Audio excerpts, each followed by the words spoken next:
system that's happening right here. So from right here on this point, Thank you for filming this. You're welcome. Peter. It's awesome. Do you think we could share Absolutely. Yeah. this history So is on one like side, not you already have documented 3 enough. I know tall it is now. fragmites. Yeah, I'd get. And those are going to continue to grow to 12 to 15 feet tall. And they're going to be thick.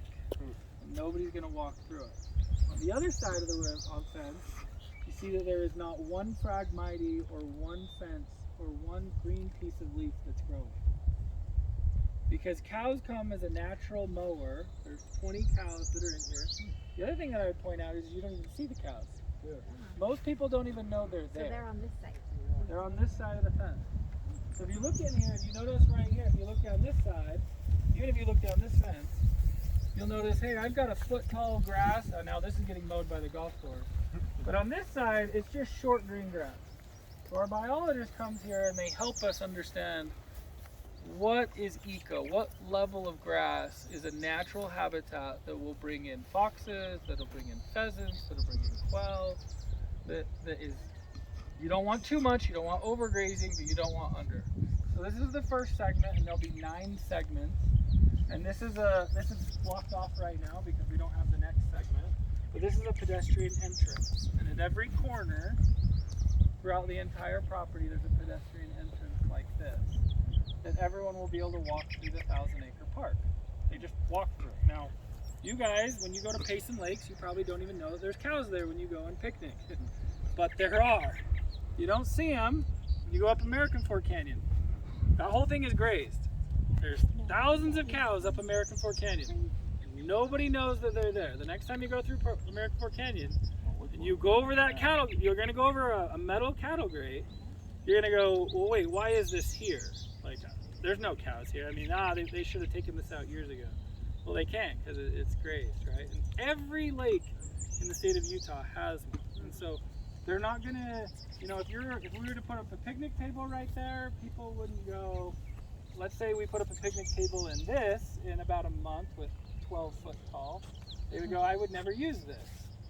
But I would have a picnic here. Right? See how short it is? It's like very little, and it doesn't smell that much. Now I will tell you, there's more manure right now because we're eating 30 years of vegetation right now. And so we're going through a massive, like, what layer? I mean, we're going through like archaeological layers of like how old will these, because we got to get down to dirt. But in terms of like new green that comes up every year, we will be able to get down to probably 10 cows in a section. But what we'll do is we will mimic a natural grazing program. So in one of the 9 section, we will have a lot of cows, and there will be a sign, you're entering into this, and you're welcome to go in there. And right now, even like right now, I don't think anyone would feel scary of going into this right now, but at least they know, hey, there are cows right here. In other sections, they'll walk in and the gate will be open, and they won't even know that there's cattle here that are moving. And depending on wet years, we'll have more cows, and on dry years, we'll have less, and we'll control just a natural grazing section of eating it. And then what will happen, so July 1st, this was our pilot project, and we passed with flying colors. People came and looked at it, and they were like, this is incredible that you were able, you know, and this doesn't cost any money. This is done. Like, we built the fence. We don't need mosquito money every year. We do not need phragmite killing pesticides every year, and we can actually engage this. So then we can bring our other partners after we've cleaned the problem, and we can say, hey, let's put a bike path through here. Hey, let's build eagle's nests. So we have 2 eagle's nests. There's one right down there in the far corner, right between the trees, about a half a mile away. And then we have one right here. In order to get federal funding for that, to build those, we had to have osprey and eagles nest within 5 years. Now, when I started this project, I was laughed at by the DNR because when I was a kid, we had 30 eagles nests right down there. And I told them that. I said, we hatch bald eagles and golden eagles. When I was a kid, we would always go down there, and they would always be like, bald eagles and golden eagles don't come to Utah Lake. There's not open waterways. It's just not right for their habitat. And I was like,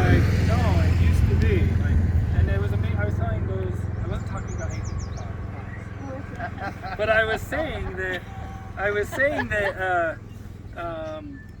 So this is one of our first eagles that came in. So you have them. So they're being. They used? hatched out last year for the first time, and then they're hatching out right now. There's a mom and a dad right there. We hatched out 6 out of that. We don't know how many that are there, and the federal government completely rerouted and was like, so they do come through Utah. We didn't know that they did. Why?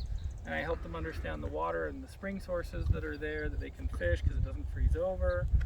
And they came back really quick. So they were flying over, but they weren't staying here. And so the idea is to put 12 more of these because we've got them as soon as we can.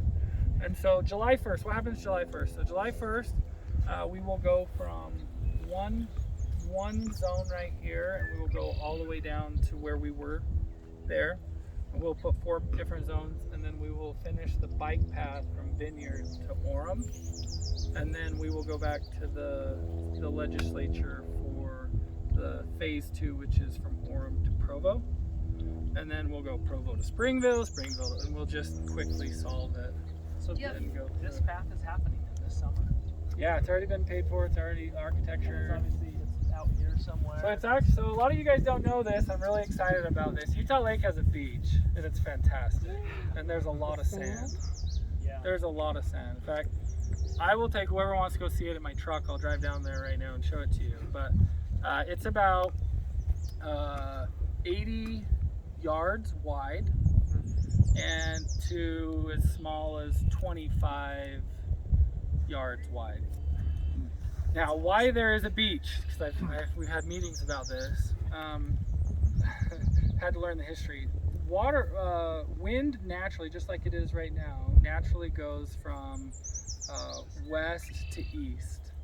So most people know that side of the lake and they're like, hey, it just kind of goes deep.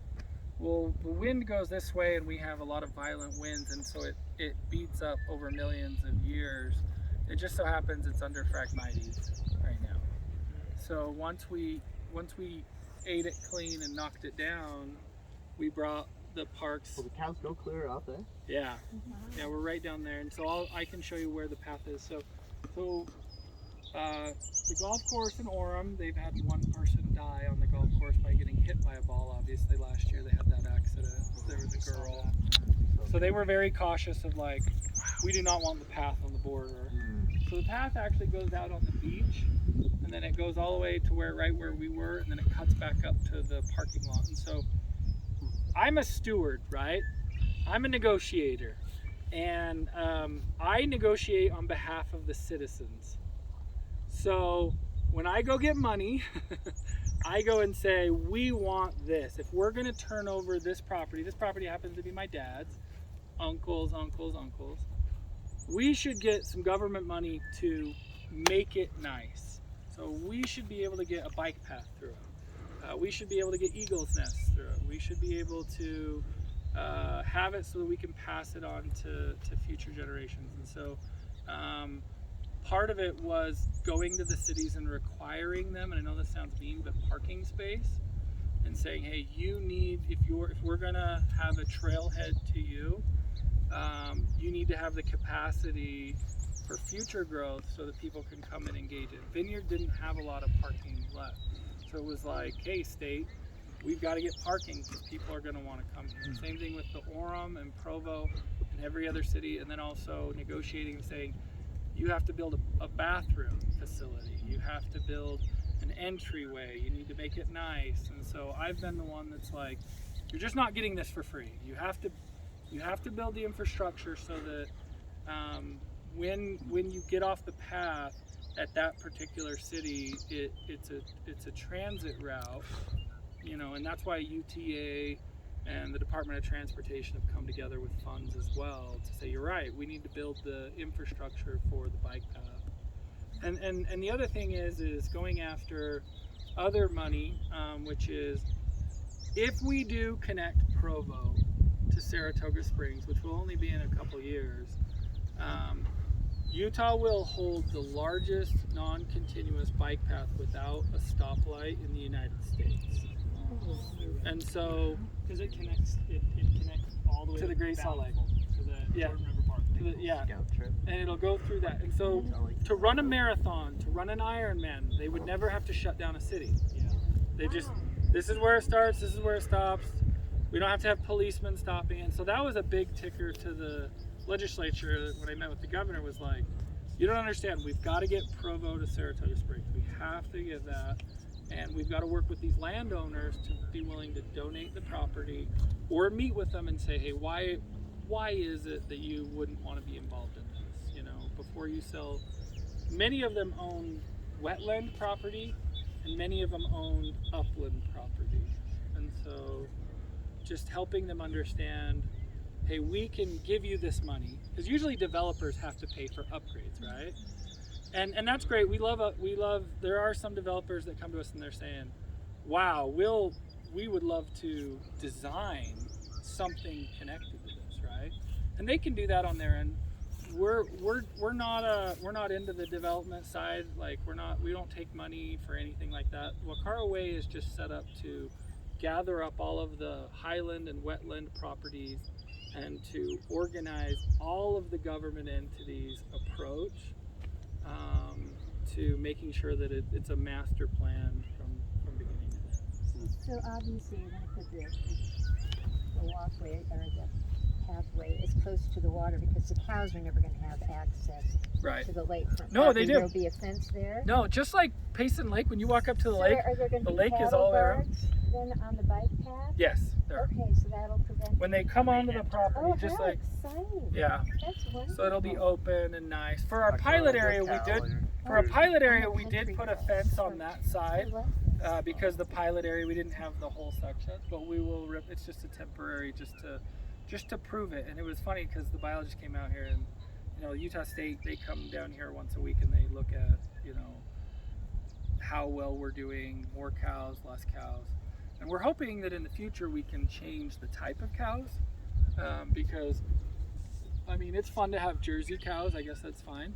But if we could put in, when we get the 8-foot solid fence, we have a deer population of about 150 deer. So there will be deer re-entry, so they can get into the park, but they'll have a harder time to get out. So we can keep them out of. Provo has a problem with their deer population in the city, so we can keep as many as we can down here. And when I take you down there, I'll show you the deer population. I know where they're laying down. So, but yeah, we're really excited about it. As you can imagine, there's been a lot of people that have come through Utah Lake and made a lot of promises in my lifetime and my dad's. So we quietly did this to see if we would be successful before we talked to anyone about it. Because we were like, let's see what it does. Let's see if we can be successful. And then once it is, it was like, hey, we're onto something big here. Do you have any concerns about the war on beef? It has dropped the price dramatically. Beef is really cheap. So Walkara Way will not make money, and we do. Well, I'm talking about the government's thing about a Oh, no. Growing cultured No. meats so they can No, control because global warming. I mean, we did need to bring in the governor and talk to a few people. It was really cool. So we introduced these. The chains that you saw, how long do you think this took? You're gonna probably say fast. No. They've only been here for 6 weeks. Wow. Cows? Yeah. Oh, They cleaned that whole Wow. population in 6 weeks. Wow. So, Fast forward a little bit, maybe like 2 years, I guess. If you got all this totally completed, like you feel like you're really gonna solve the vast majority of mosquitoes and gnat Yeah. problems. Like, So what we're- about water quality in general? Like, how do you? that's predict what that? we're excited about, right? Is them coming down and testing the swamps of having all of this lay down and just ferment and having 90% of it go through a stomach to break it down. And then not only that, but when they eat it, it's in the water, but they usually are not dropping it in water. They're usually dropping it in a dry place, Yeah. which is really important to it. There will be a little bit of excrement that gets into the water, but the vast majority is not, as opposed to 100% of it growing in water and 100% staying in the water. And so I will tell you the reason why this plan has worked is not because I'm the smartest person. I will tell you the reason why this plan has worked is I brought the smartest person in every field to the table and saying, let's negotiate, whether it be the wildlife person and the biology or the archaeology of just going, hey, look, you guys are the scientists. You have to. This isn't sustainable where it is. And the overall goal of, if everyone understood how much we currently spend on the lake, I mean, it's ridiculous. When I was going through the numbers, I was like, I could solve this problem easily. Build a fence one time, in 1 year with that income. The second year we could drop it down. So that's what's so exciting about this, is in year 2 or 3, everyone's like, well, you asked, your first ask, you asked for less money, but in the next year, I don't have to ask for $4.5 million for this section again. I mean, there might be some fence, someone might cut the fence or repairs or something like that. But also, what is the product that the citizens are getting out of it? Because, I mean, I act as this is my product, right? Like, right now, how many citizens come to Utah Lake, picnic here, bike here, or even feel comfortable going? Well, none. Well, how many could I get here to come? How many would like it? And like, that's kind of what I'm looking at, is like, how many people can we improve upon it? And then I either identify different government entities and say, hey, you know, when we started, we didn't have 25. We had, you know, cities, counties, and then, hey, you probably have a vested interest. You do. The universities do. The school districts do. So when we went, it was kind of cool because we had so much of this pot of money, and it was like, oh, we don't need that much. We can go here. But then we dreamed a little bit bigger, and we're like, hey, let's do bathrooms, let's do parking lots, let's do, you know, things like that. So it's been a lot easier. Like, I thought I was gonna have to, like, and I don't want to be bad about the island folks or anything like that, but like, we did this without having to go and get like, hey, give me the ownership of the lake and I'll fix it. It was like, let's just go through the existing budget of line items and helping county commissioners or mayors, because mayors have been putting in to a fund of mosquito abatement dollars where they just drive up and down. I mean, they just fill that thing. I don't know if you see Vineyard or others, but they're just like throwing it out in the air. We're just gonna spray this. And it was like, wow, if I had all that chemical and that truck and the salary of this individual, and I just put up a fence and had somebody eat 90% of the, you know, the vegetation, I'm not saying that we won't have to spray, but like, at what level do I have to get to? And that's kind of what I've been doing at night, is I walk through to kind of go, how much mosquitoes are here, and are they coming from my property, or are they coming to the adjacent? And we'll study that as we get this section and that section of like, how much is there here, right? So You're spacing them out clearly strategically, right? These locations, so even the shorelines in between, you still think it's going to clean up the shorelines? Oh, yeah. Stuff. Well, and that's one thing that we can do, like, because we'll have, this is one section, we'll have another section and another section. We'll be able to put the cows, depending on holidays, of like, hey, there's beachgoers here and there. Now the cows will be 100% removed by October 1st because it gets cold. As soon as it freezes, we don't have any growth anymore. I mean, unless we're eating years old like this, we might keep to just get the dead of 20 years out. If the cows will eat the dead, they don't like it as much. Everyone likes fresh vegetables, you know, type thing. So we will try and clear it out and have it as ready as we can for next summer, so that people can come in and go, you know, have it done. So I'm shocked at how fast it's kind of. But I will tell you, the grazing program is ran by a guy named Rich Henson from the Department of Natural Resources. He works out of Ogden Bay, and they had a mosquito problem. That's up in the Great Salt Lake. They had a Phragmite problem and a mosquito problem for their wild. The geese that come here go up there, and he did a grazing program up there. It wasn't a park. It wasn't building a trail. It was just more of we need to open the waterways up for. And so when I started to research and try to gather different people, I ran into him. He's like, I've got 1,000 acres up here. Let me show you what the cows do. And I have pictures of it when I went there, because I was just like trying to learn. At first, to be honest with you, I didn't have. Here we go. So this is his right here. Here's Ogden Bay. If you look at this is his tank. called a Marshmaster. Utah County bought one of those, but on one side of the river is grazed, and on the other side of the river it's not. And that took 9 months to do, Wow. just to kind of show you like the difference. Wow. Like which side of the river would you hunt? Could you? So 2 years ago I went up there and I was like, Rich, we're gonna be best friends. Like, help me understand this. Who's the biologist? Who's at Utah State? Why are they doing it? You know, can we steal that idea? Can you come and do a presentation to the government? You know, how much manure is dropped? Kind of that stuff. And then they put a fence in the middle of it. It's really cool. To kind of, it reminds them of the history. So it just goes, we're not going to take care of that. Just so people know, like, hey, if I take this off, this is what will come back. Just to kind of show. So anyway. that's So kinda the one thing that you haven't said yet is Geneva, which is the natural assumption that Geneva killed the lake, right? Like this is a totally different story than I've heard before. Is there any impact that you still feel like that they like lost? even when Geneva was here or when they weren't, they had no bearing on grazing or not grazing.